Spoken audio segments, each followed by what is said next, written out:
So I have 6 players for you to analyze if their starts to the 2023 season are actually trending or if they are ending. And we're going to start where everybody wants me to start, with Puka Nacua. Is this insane production legit? Is it here to stay? Or will it all just come crashing down the moment that Cooper Kupp returns? And honestly, I have to say, I think it's here to stay. Of course, probably not his average of 12 plus receptions for 130 plus yards that he's had to start the year in 2 games already. That would make him the greatest wide receiver of all time, which, I mean, hey, maybe it is. I don't really know. But after week 1, I wasn't ready to crown Puka yet. I had all of the excuses. It was Seattle. It was their secondary that sucks. They weren't ready for him because they didn't really have film on him yet. And honestly, no one even really knew who the Cooper Kupp replacement was in LA yet. And also, no one really expected the Rams to actually kind of be good. So it was a weird game. It happened. It was fun. It is what it is. That's what I was saying after week 1.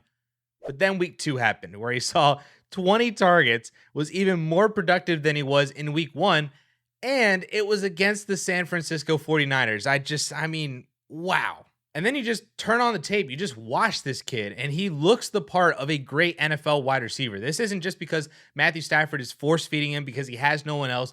Puka is just getting open. He's finding zones in the defense. He's gaining yards after the catch. He's doing everything that we want a wide receiver to do, and Matthew Stafford and Sean McVay are just maximizing his abilities in this offense. And I'm not worried about Cooper Kupp returning because there is room for both of them in this offense. I mean, Cooper Kupp and Robert Woods were both great together with Jared Goff and Matthew Stafford. They were both producing as top 15 guys simultaneously. And just to leave you with this, I'm going to hit you with a comp for Puka that I think could show more of his longevity in the NFL and for Dynasty. I think he looks a lot like TJ Houshmandzadeh. When I watch Puka Nacua, I get flashbacks from when I was a kid. I was watching TJ Houshmandzadeh just destroy my Pittsburgh Steelers, doing exactly what Puka just did to San Francisco. And Houshmandzadeh produced 2 elite seasons in Cincinnati across from Chad Johnson. We could really be watching the start of a breakout wide receiver before our eyes, and I am jumping on the Puka Nacua bandwagon. But let's stay in LA. I know you guys want me to talk about Kyren Williams, who has basically come out of nowhere as the new workhorse starter for the LA Rams,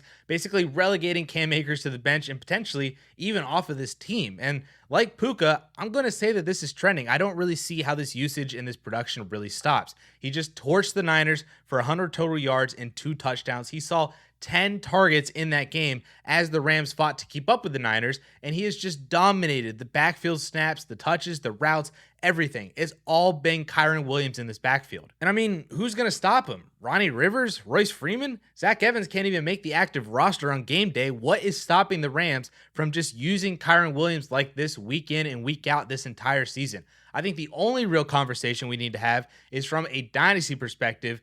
Is Kyren Williams going to keep this job after the season? And that answer could be yes, too. Honestly, this is only his 2nd year in the league. They could just opt to keep him for as cheap as he is and build in other areas. It's the exact same argument for every other day 3 running back that produces. Why would they replace him if he's doing well? So if you have Kyren Williams in Dynasty, he's probably honestly helped make you a contender, or possibly more of a contender than you already were going into the season. And unless you're getting like a 2024 first at minimum, I'm not moving him for anything less, especially if you're competing. I will take the points this year and worry about his longevity in the offseason. If you're rebuilding, that's a different story. You just suddenly had Kyren Williams, you were picking him up after week 1, then I would be trying to sell him, but I would be desperately going for a 24 or even a 2025 first if you have Kyren Williams and you're rebuilding and you don't need him. But from one day 3 running back to the next, you know who's not producing right now?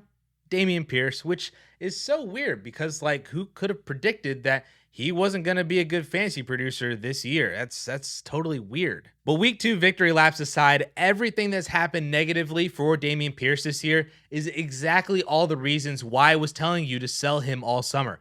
This team is not good. CJ Stroud, while yes, himself is a major upgrade from Davis Mills, is not able to elevate this really bad offense yet by himself. This offense fundamentally is not really better than what it was last year. This offensive line is also terrible and injured, but mostly still terrible even when healthy, which we knew heading into the season. PFF had them ranked 25th overall in the entire NFL back in June. Oh, and this defense is also terrible. The entire Texans team is really, really bad. And on top of all that, the other predictive part of Pierce's struggle so far is his lack of receiving volume, which does not help him at all for fantasy. Take a guess so far this season, who has more receiving yards, Dameon Pierce or Latavius Murray? What about Dameon Pierce or his teammate, Mike Boone?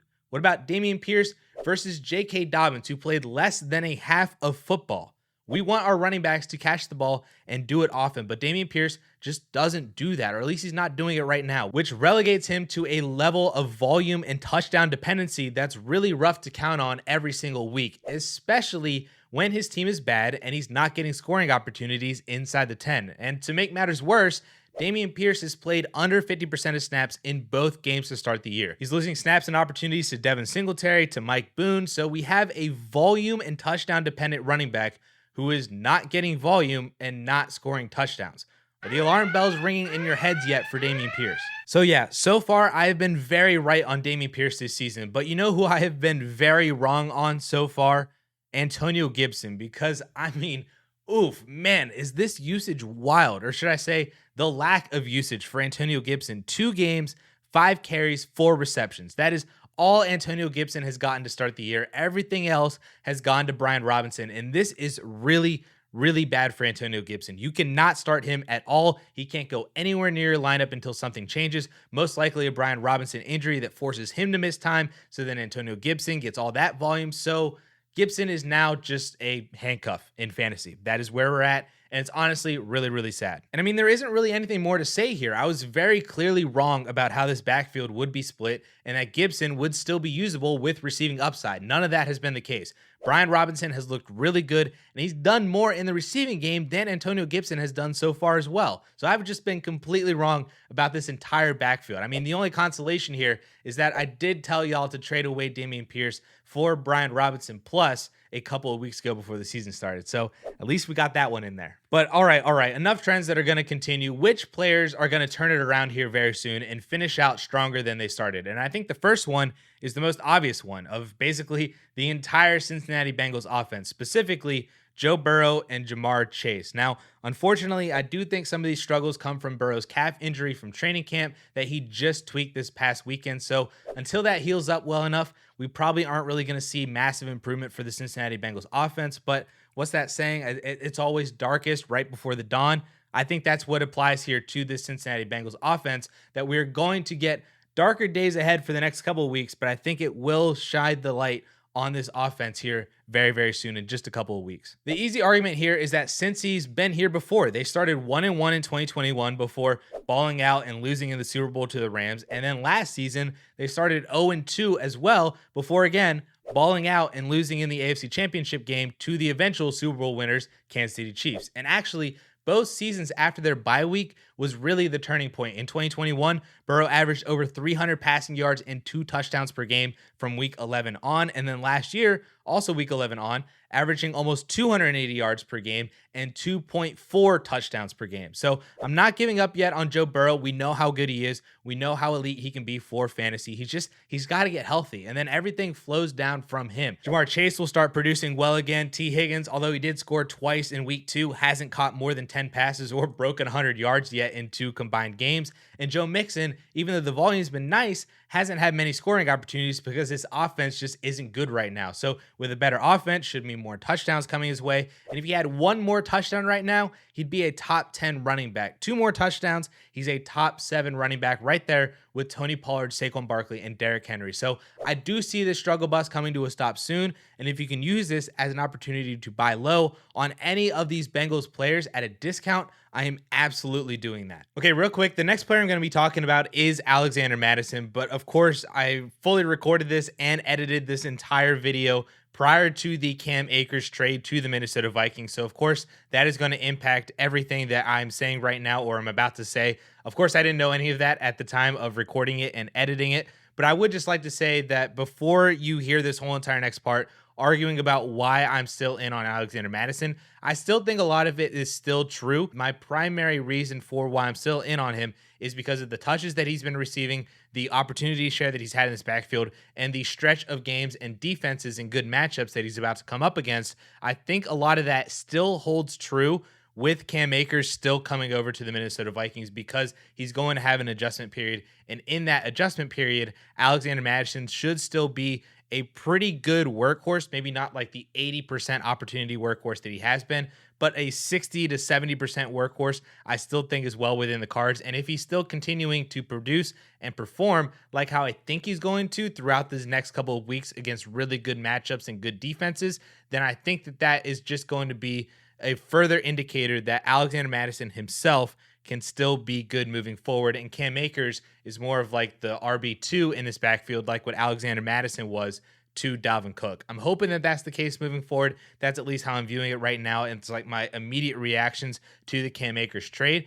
But of course, let me know down in the comments how you guys feel, and let's get back to hearing my actual argument for why I'm in on Alexander Mattison. Another guy whose woes are going to be behind him soon is Alexander Mattison. So for y'all out there that are panicking that Mattison is not the guy that you drafted him to be or traded for him to be, stay the course a little bit longer. Both of his matchups to start the season were against two very good run defenses. The Eagles currently rank 5th in points allowed to running backs, not just holding down Alexander Mattison, but they also held Zeke and Ramondre to 54 yards on 19 combined carries. The Buccaneers currently rank 8th against running backs and just held Khalil Herbert and Roschon Johnson to 67 rushing yards, and Justin Fields only had 3 rushing yards as well. The good news with Alexander Mattison is that through those rough matchups, Minnesota stuck with him. He is and will continue to be their guy in this backfield. He has absolutely dominated the opportunity share in this backfield. He's handled 78% and 82% of the opportunities over both weeks. Ty Chandler has 7 total touches compared to Alexander Mattison's 25, and Mattison has played on 75% of the snaps in both weeks. This is 100% Alexander Mattison's backfield. He has no competition whatsoever. This is exactly how the Vikings utilized Dalvin Cook, and they're now doing the same thing with Alexander Mattison. So it's all there in terms of backfield usage. We just need the raw volume numbers to increase, and fantasy production should follow. And like I said, the main reason Mattison hasn't done well is because of the matchups against really good defenses. But look at the Vikings' next 6 games. They get the LA Chargers this week, currently 19th against running backs. Raheem Mostert had a top 20 week against them in week 1. Then they get the Carolina Panthers, who are 31st against running backs after they were torched by Bijan and Tyler Algier, then just gave up 2 rushing touchdowns to Tony Jones Jr. Then they get the Chiefs. They're 11th, but really only because you don't run against the Chiefs. You have to throw to keep up with them, so teams just normally abandon the run game. So I'm going to call it an average matchup there against the Chiefs. Then they get the Bears. They're 29th against running backs, just got torched by Rashad White. Then the Niners, who are usually a very difficult matchup, but like I said earlier, they did just get lit up by Kyren Williams, so maybe it's an okay matchup, not really sure. And then they get the Packers. They're 25th against running backs. They also got hit by Bijan Robinson, but then also allowed 63 yards and a touchdown to the Bears committee backfield, plus an additional 60 rushing yards to Justin Fields. So there you have it. 3 great matchups, 1 good, 1 average, and 2 kind of unknown matchups over the next 6 weeks, and that takes us into November and through the halfway point of the season. And given Mattison's workload and opportunity share, he should be in for some big weeks coming up here, even as early as this Sunday against the Chargers. So if anyone's panicking out there that he sucks or isn't good or isn't what they thought he was going to be, buy him now for a second if you're competing, especially if you need a running back after losing Nick Chubb or Saquon or Eckler, or flip a flashy name for him right now like Jerome Ford or Tutu Atwell or Tank Dell, and just go buy Alexander Mattison low now after 2 bad weeks before a great stretch of matchups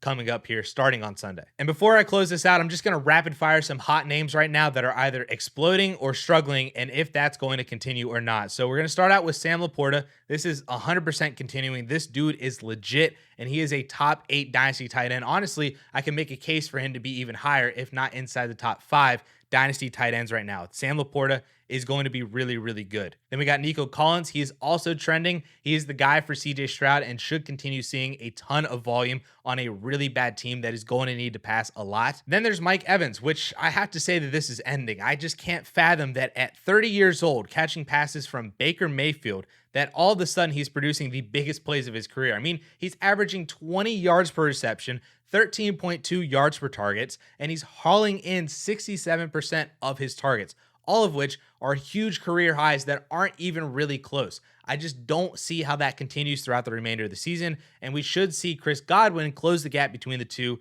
as the season progresses. So Mike Evans, unfortunately, I think he's going to regress a little bit as the season goes on. Then we get Deshaun Watson, which I have to say, sadly, I think this is trending. He is just not it anymore. Texans Deshaun Watson is not coming back And I'm honestly trying my hardest to flip him right now for another quarterback in Superflex or in one quarterback. I don't really want Deshaun Watson on my roster anymore. I'm kind of done with the experiment. Another quarterback, Lamar Jackson. I do believe that this is ending. I do not believe that Lamar is all of a sudden a fantasy QB2. He still has a ton of rushing volume. It just hasn't come together yet for him or this Ravens offense, really, but it will as he continues to learn and adjust to this new Todd Monken offense. And then lastly, we have Jordan Love, and I honestly think that this is ending as well, too. He's looked good, but there are underlying metrics here that show a different story, like a 55% completion percentage, an 11.5% touchdown percentage that is just way too high and is going to regress back down to the mean. And his yards per attempt is only 7.6, which is kind of mediocre. And I think that he's just overproduced here early on in the season based on the throws that he's actually making. So I'd be willing to sell high on Jordan Love if anybody thinks that he's a top 15, top 12 dynasty quarterback all of a sudden. But hey, while we're talking about buying and selling players, I highly recommend checking out Justin's latest video on 4 players that he's targeting in trades in your dynasty leagues, which you can find right up here.